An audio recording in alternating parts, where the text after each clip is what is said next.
Hello everyone and welcome to the channel. I'm back to break down this 8-game NBA DFS slate on DraftKings. Before we get into it, if you do enjoy the content at any point in this video, if you could please take a moment to leave a like on this video, subscribe to the channel, and hit the notification bell, I would greatly appreciate that.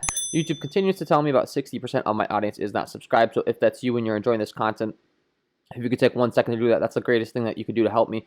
And I'll be here all NBA DFS season long, breaking down these NBA DFS slates, giving you some free advice as to how you can win some money, some different strategies to become better NBA DFS players. And if you are getting very serious about NBA DFS, I do offer further content over here on Patreon. We can get access to my premium NBA projections, NBA data sheet, player stats, team stats, play context stats, core plays, injury impact insights, and NBA Discord chat access. So go ahead and check that out if interested. Link below in the description. And let's go ahead and start breaking down this one today. First game on the slate, we got Sacramento taking on Charlotte.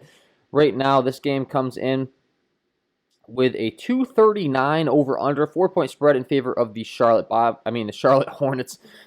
Charlotte Bobcats going way back there. But anyways, yeah, first game on the slate is expected to be a fast-paced one. And definitely going to have some interest in this one. You got LaMelo Ball, Gordon Hayward, Terry Rozier, PJ Washington, all priced up kind of in the same range here on the Charlotte side. LaMelo Ball now being the starter on this team.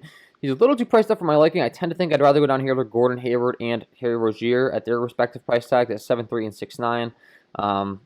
I just think they make more sense based on the price tags. However, with that being said, I have been discussing that with Devontae Graham coming back, this rotation has become much more full and not to our liking as far as fantasy purposes are concerned, because you got Malik Monk, Cody Zeller, Devontae Graham, Miles Bridges, all of these guys still playing minutes, and that's cutting into the minutes of everyone, including Gordon Hayward, TJ Rozier, PJ Washington, all of these guys. So it's a little difficult on the Charlotte side. I will say, I have no issues playing them, just probably only play 2 guys from their side or 3 max. So maybe Gordon Hayward and Terry Rozier, or LaMelo Ball and Gordon Hayward, something like that. And then on the Sacramento side, it's a bit more predictable. We do have the same situation kind of with Halliburton returning. So Buddy Hield's been going to get a little bit affected at 6'5". Still played 37 minutes last time. Only put up 23 DraftKings points, but still seeing a lot of minutes out of Buddy Hield, Rashawn Holmes, and Harrison Barnes. All these guys are going to get a lot of minutes. And Charlotte doesn't scare me defensively. And then on top of it, as I mentioned, this is going to be a very fast-paced game. So they all do make sense. The most obvious play at the top, De'Aaron Fox at 9-1. He's always going to get his minutes. He's not really be affected by any of these guys being in or out. So definitely could be playing some De'Aaron Fox tonight. Milwaukee taking on Washington, second game on the slate. This game comes in right now with a 9.5-point spread in favor of the Milwaukee Bucks, a 239 over/under, and expected to be, once again, a fast-paced game. The only difference is it's a 9.5-point spread in favor of Milwaukee, so the game might get away. Giannis Antetokounmpo at 11-1 gets one of the best possible matchups you could ask for, taking on this Washington squad last time out, putting up 70.75 DraftKings points, dropping a triple-double on them. And I don't think there's any reason to believe he wouldn't do it this time outside of the blowout. Last time Washington keep it close, so they can maybe keep it close again. Westbrook and Beal are in as of now, so if those guys are in, I feel a lot more confident about them keeping it close compared to if one of those guys is going to sit. Last time out, Russell Westbrook also putting up a triple-double, putting up 80 DraftKings points. Bradley Beal supposedly been dealing with an injury recently, so take that for what it's worth. He's expected to be back, but yeah, Westbrook, Beal both make sense. They're going to have to be the ones that are keeping this game. I would prefer Westbrook. I mean, you get a discount on the Bradley Beal, so Bradley Beal could get you easier if he gets hot, but Russell Westbrook does have that triple-double upside, as mentioned, so yeah, I like him. And then you got Chris Middleton and Jrue Holiday, who I will like both of these guys as well. 8-1 for Chris Middleton. Jrue Holiday down here at 6'5" makes a lot of sense as well, especially at that price tag. I think we can take advantage of playing him there while we can, because he was limited when he came back off the injury, and now he's not going to be limited. Playing 32 minutes last time out. Take advantage of Jrue Holiday's price tag while you can, because eventually that price tag will come back up. And yeah, that's pretty much the overall interest in that one. Once you get down past those guys, you're getting a little too cute in their rotations. They do have some good role players, but no one I'm really looking to outside of, I will say, you could play Brook Lopez, Dante DiVincenzo, Rui Hachimura in this range. Those would be the guys I'm looking to. And then it does look like Raul Neto and Davis Bertans are out, so maybe that opens up some more minutes and usage for guys like a Denny Avicii and a Garrison Matthews. New York taking on Brooklyn. This game right now comes in with a 224.5 over-under with an 8-point spread in favor of the Brooklyn Nets. Brooklyn expected to win this one fairly easily and not the fastest-paced game in the world, but the guys that we will be looking at will be fairly easy to dissect here. Derrick Rose is out. Isaiah Quickly is listed as questionable. Elfrid Payton is listed as questionable. So if these guys are out, that's going to open up a lot of usage for the guards on the Knicks. Frank Ntilikina maybe gets to start, so he would become a great play at minimum price. Only 3K, he would become a lock and load play.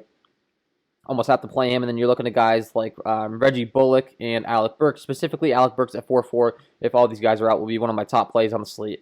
No doubt, because this guy's a great fantasy point per minute producer. He just needs those minutes.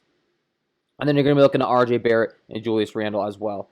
Both going to be top dogs in the usage, and they get one of the best matchups you could ask for. Brooklyn has been very bad defensively, so I'm going to like these guys overall anyways. Julius Randle at 9-8, definitely going to like him on this slate. If they can keep this game close, I expect him to have a big one. Putting up 67 DraftKings points last time against the Oklahoma City squad. This matchup's even better. And this guy's having a real breakout season. All-star, just looking great on this New York Knicks side. And then on the Brooklyn side, you're playing James Harden and Kyrie Irving. There is no Kevin Durant still. It's really that simple. These are the two guys you're playing. They're going to get all the usage, all the shots. And their teammates are going to be passing them the ball frequently. So definitely like Kyrie Irving and James Harden. And then Nerlens Noel down here at 5-4 could be an intriguing play. But, I mean, since Taj Gibson's been back, his minutes have been cut. And you're seeing those more so split. So probably not looking to go there, to be honest with you. Moving further along, San Antonio taking on Detroit. DeMar DeRozan is listed as questionable. This game right now comes in with a 219.5 over-under with a 3-point spread in favor of the San Antonio Spurs. Very, very slow-paced game. And for that reason, I don't think I'm going to have too much interest. However, there are some pretty friendly price tag guys here. DeJounte Murray at 7-7. Maybe priced up a little too much for my liking now. Jeremiah Grant at 7-5. He would be the next guy that I'm looking to. Playing mid 30 minutes a game for this Detroit squad. So, I could see playing him. And then once you get past them and you get down here, you got Jakob Poeltl, Josh Jackson, Rudy Gay at 5-5. I will continue to have interest in LaMarcus Aldridge. He continues to see more minutes. Last time out was just an absolute blowout. So, looking at these game logs, take that with a grain of salt. Don't really be focused on that. Keldon Johnson at 5K. Same rule applies to him. With LaMarcus Aldridge, I expect Keldon Johnson and Rudy Gay to kind of slot in. Get more minutes, get more usage, more opportunity for big fantasy point games. So, and then the two centers, Mason Plumlee and Jakob Poeltl, you could be playing. They're going to get the rebounds. But as mentioned, this is not going to be the fastest paced game. So it's not like you're wanting to load up. These are just value plays. Derek White, Saddiq Bey, also making some sense. Specifically, Derek White, if there is no DeMar DeRozan, we're just waiting on this guy to have a big game. Last time out, he did have one of those big games. Priced at only 4.9. Put up there 41 DraftKings points. If you put up, you can put up that again, and he's only 5'2", is what I'm trying to say. So low 5K range. Definitely will be having some interest in him. Los Angeles Clippers taking on the Dallas Mavericks. Luka Doncic comes in with a 10-6 price tag. This game right now comes in with a 227 over-under with a 1.5-point spread in favor of the Los Angeles Clippers. So fairly decent paced game. Expected to stay close, and that's one of the most important things you could ask for when targeting this Clipper squad. Serge Ibaka went down with an injury last time out, so I'd expect him to be out. We did see Ivica Zubac at the start in the second half with him going down. This guy's a very good fantasy point producer, so it'll be interesting to keep an eye on that, but he still did only play 13 minutes. So maybe not something to get all too excited about. Kawhi Leonard and Paul George at their respective price tags, I don't have a lot of interest in this one because, as mentioned, it's going to be a close game. The New Orleans game turned into a blowout, so yeah, I'm going to like Kawhi Leonard. I'm going to like Paul George to bounce back in this one, get a lot of minutes, and I'd expect them to have big games if the games stay close, because that's really all it comes down to with those guys. Good fantasy per minute producers. The only thing you're waiting on is to make sure that the game stays close. Same rule applies for Luka Doncic. So Luka Doncic at 10-6 is a great run back option. Top fantasy point per minute producer in the league. So definitely going to have interest in him. And then Kristaps Porzingis at 8-3 could be playing as well. It's just tough to be playing him when he's only playing like 30 minutes a game, but he continues to put up mid-40 points. So, he'll get the job done for you. Very good fantasy point producer. It's just worrisome that one time he has a bad game and he's not really effective from the field. You're looking at like mid-30s to 40 DraftKings points. And that's not good enough to get it done at his price tag. So, last two times out going 11 for 17 from the field, 10 for 15 from the field. If he has that bad shooting night, then things get a little scary. So that's what kind of makes me a little worried about him. Like, I'd rather play Paul George for 8-2 than Kristaps Porzingis at 8-3 personally. I know they're different positions, but same price tier, and you get my point. So Indiana taking on Denver. Nikola Jokic at the top. This game comes in right now with a 225.5 over under with a 5.5 point spread in favor of the Denver Nuggets. So decently paced game, nothing too crazy here. 5.5 point spread. Who we'll be looking to? I do think that I'm going to have more interest on the Indiana side in this one than the Denver side, and who I'm going to be looking to would be Domantas Sabonis and Malcolm Brogdon. Karis LeVert is expected to play in this one, which might affect their usage a little bit. However, with him just coming back, if he's limited, it's not going to scare me off quite as much. He did play 27 minutes in his return, so maybe we start to see him affect this usage a little bit more than we'd like from Malcolm Brogdon. I don't think it's going to affect Domantas Sabonis as much as he's a big, but Malcolm Brogdon and Karis LeVert could become, they could start to share some usage. However, with that being said, there is no TJ Warren. He's been out for quite some time now in Indiana, and I think that's going to open up enough usage to the point where we could be playing all three of these guys. Karis LeVert, Malcolm Brogdon, and Domantas Sabonis. They're all three going to get a ton of usage, so honestly, at this point, I'm not ready to say, don't play Malcolm Brogdon, don't play Domantas Sabonis because of Karis LeVert's addition. I like them. And specifically Malcolm Brogdon, he's only priced at 7.4. It's not like we're paying up a bunch for him. Domantas Sabonis at 9.6, you're paying up a little bit much more, but for, as mentioned, at the center position, doesn't scare me. I think we can continue to play him. Yeah, the power forward position with Miles Turner in there, but Domantas Sabonis does play a lot of center when he gets out, so we know that. I like him. On the Denver side, you're looking at Nikola Jokic, Michael Porter Jr., and Jamal Murray. Nikola Jokic continues to be the best play. However, as I mentioned, I think Denver is going to keep this game close. Not an issue. I just think that the fantasy point production could be spread out a little too thin on their side, so I would rather target the Denver side in this one. Or the Indiana side, sorry. Target the Indiana side. The Denver side, there are some decent plays, but I'd rather go to those Indiana guys that we just discussed. Memphis taking on Phoenix. This game right now comes in with a 228 over under 7-point spread in favor of the Phoenix Suns. So Phoenix expected to win this one fairly easily. Not exactly the fastest paced game in the world, but also not the slowest. 228 is definitely respectable. And who we're looking to in this one, as far as on the Memphis side, people that have got to keep it close, we're looking at John Morant and Jonas Valanciunas, both top fantasy point per minute producers on their side. The only problem is they get a very difficult matchup taking on Phoenix. There's a reason that Phoenix is favored in this one because their defense has been very good. So they're going to need these guys to keep the game close. It is a decent total, so DeAndre Ayton defense does not scare me. I would be more scared about Chris Paul defense on John Morant than I would about Jonas Valanciunas. But if you're going to not play John Morant, you can always just slide on over to Dylan Brooks on the wing at 5'8". He gets Devin Booker defense, maybe a little bit of a friendlier matchup. Play him and feel pretty good about it, or maybe a Desmond Bane at ours as well. But he's been kind of somewhat limited, and then you got Grayson Allen coming back, cutting into the minutes as well. So I think that might be getting a little too cute. I'd stick to Dylan Brooks personally. And then you got Brandon Clark, Kyle Anderson, also reasonable plays, and you can play Justice Winslow as well. But overall, these guys in this rotation are getting spread a little too thin for my liking. And then you factor in that they're playing against Phoenix, and I'm not looking there. I'd probably stick to John Morant, Jonas Valanciunas, and Dylan Brooks. And then on the Phoenix side, I would prefer to play Chris Paul over anyone else. I'm not all that interested. I continue to say just play Chris Paul. Devin Booker, I'll continue to fade.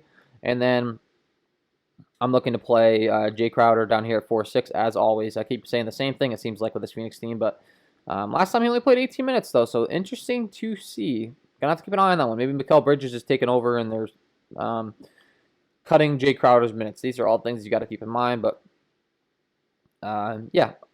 Overall, not too all interested in that game. You're playing Chris Paul, you're playing John Morant, you're playing Jonas Valanciunas. Other than that, you got the Los Angeles Lakers staying on Golden State to round things out here. This game comes in with a 222.5 over under with a 2.5 point spread in favor of the Los Angeles Lakers. Once again, not going to be the fastest paced game. Once again, one matchup I would prefer over the other. I'm going to prefer the Los Angeles Lakers side to the Golden State side because the Golden State side gets a pretty difficult matchup taking on the Los Angeles Lakers defense. Not a friendly matchup. And yeah, who I would be looking to is LeBron James at 10-3. LeBron continues to see a bunch of usage with no Anthony Davis, so in this one, I definitely will have interest in him. Like I mentioned, taking on this Golden State defense, they do not scare me too much defensively. So play him. Steph Curry at 10K, of course, getting a bunch of usage on the Golden State side, but not quite as an appealing matchup, as I mentioned. So I'm not looking to go to too much of these guys. Draymond Green would probably be my favorite one in the mid 6K range. Continues to see triple-double upside every single time he takes the floor. So with his involvement in the variability of stats, I do like him. And then from there on out, things get a little too cute. Not really looking at anyone. Kyle Kuzma, if he's in, I think he's going to continue to see a bunch of usage with there being no Anthony Davis. Putting up 49, 45 DraftKings points the last 2 times out. I really do like Kyle Kuzma. And that's the extent of pretty much my interest. You can play Montrezl Harrell and Dennis Schroeder as well. There is no more Marc Gasol, so that's going to give a big bump up in minutes for Montrezl Harrell, which makes me like him quite a bit because this guy's a very good fantasy point per minute producer, so you got to like him. And yeah, that's what I'd be looking to in this one. Marcus Morris lastly at 4-5 maybe if you want to go there, but that's overall pretty much my breakdown of this 8-game slate. Before I let you guys go, I got to give you my lock of the night. Let's get into it.